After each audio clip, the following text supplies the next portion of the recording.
want to talk about some safety issues. Cutting your hands, your fingers, even your leg, depending on how you're cutting, is a very real possibility. Our first precaution, a thumb guard. A thumb guard could be something like this, a piece of leather with some elastic. This is a commercial made product. This one is a homemade one, and you use medical tape, the stretchy stuff, 1 inch wide, wrap it around your thumb. I bought Kevlar. It comes in ribbons. I bought 1 inch and 2 inch. I like to use a double layer, and I would lay that into my first layer of tape, cover that up with another layer of tape. The tape has to get changed out occasionally because as it gets used, you'll start cutting into it. Important part is a glove. This protects the hand holding the wood if you're right-handed. So whichever hand you hold with, you're going to have a good glove. The rubber coating adds to holding the wood, especially if you have weaker hands. And then I put tape around the thumb because I tend to cut into that. This particular glove is called Firm Grip. It's an A5 cut rating, which is pretty good. They come in different materials. This is one of the ambidextrous, the kinds that take the shape of your hand as you use it. Some kind of Kevlar, some other type of fabric. Cut resistant. And then they have the kind with the little dots. Again, you have to be sure to get the kind that is cut resistant because there's other ones that are not that look just like this. And you can tell they also come in different sizes. Small, medium, and large, extra large. There's some rules that we want to also look at. Whenever you're carving, always have on your safety gear, a glove and a thumb guard. Be aware of where the business end of the knife is. I've heard it called a blood circle. Wherever your arm stretched out with the knife, that's where that blade could go. So be careful about that. Make sure you got plenty of room and be careful how you're doing your cuts. Now these gloves may be cut resistant, but they're not stab resistant. That's a concern too. If you have an itch, put your knife down. Keep your tools sharp. Now, a dull knife is hard to work, and you push harder, you slip easier, and you can cut somebody something. This is a strop piece of leather with compound on it, and you just run your blade across that like you see in the movies with a strop, and it just polishes the blade edge and makes it very smooth. If a carving tool drops, let it go. Don't try to catch it. You're going to grab a hold of that thing, and it's going to be the blade and not the handle. Falling knife has no handle. You pick it up off the floor, check the edge, check the tip, resharpen it or rehone it as you need to do to fix that. Be patient. Make a series of smaller cuts rather than trying to cut a big chunk off at one time. If your hand strength is not much, you're going to take a lot of cuts. Starts to hurt, stop and relax. There's no need to keep working. The wood's not going to go anywhere. It's not going to change. It's not going to dry out on you. And carry Band-Aids in your carving kit, because you will want one of those once in a while. Okay, let's talk about some tools for a minute. There's many kinds of knives, many handle styles, shapes of blades.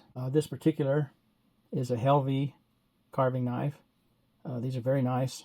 The blades are slick and eat wood very nicely. This one is OCCT. This one is a very good knife as well. It's somewhat less expensive than the Helvey. I could recommend either one of those. And you notice the handle is kind of got a different shape to it. Produce different shapes for different types of knives. Prices are, from $12, $15 up to $40, $50. I would recommend spending at least a medium amount, $25 to $30 for a knife. Generically called a bench knife. Some people swear by them. I have not had good luck with them, getting them sharp and staying usable. You don't have a lot of money to put into a knife. I found a few of these at thrift store. Old hickory, carbon steel blade, just a common paring knife. And with a little work, you can turn it into a carving knife.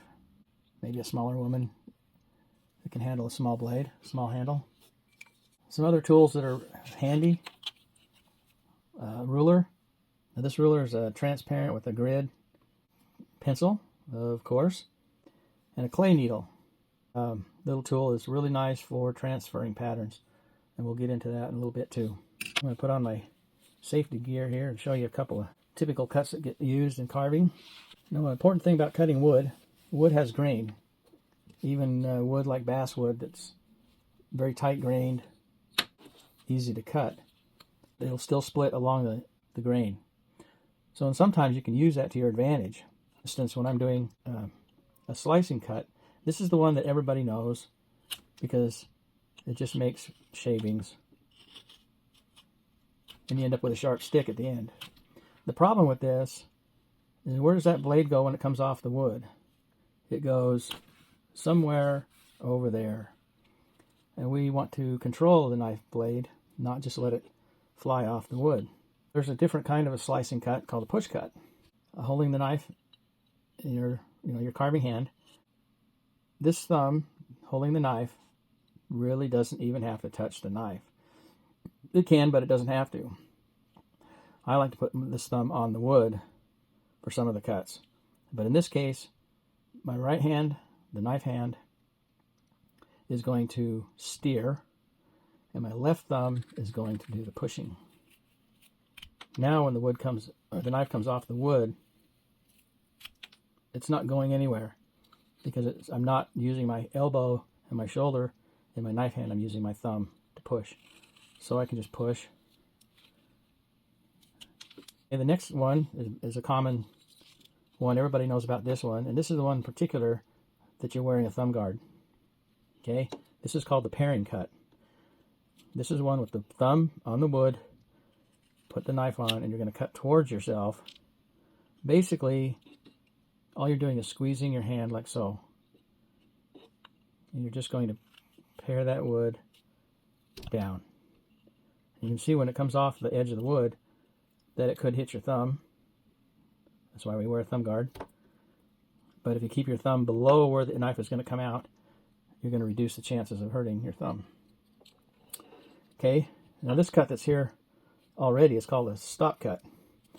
And what stop cut, you can tell, is we're going to cut straight down, and then we're going to cut to where we just cut that out. And that's why it's called a stop cut, because when we cut into it, we're stopping at that point. And then we have a V cut.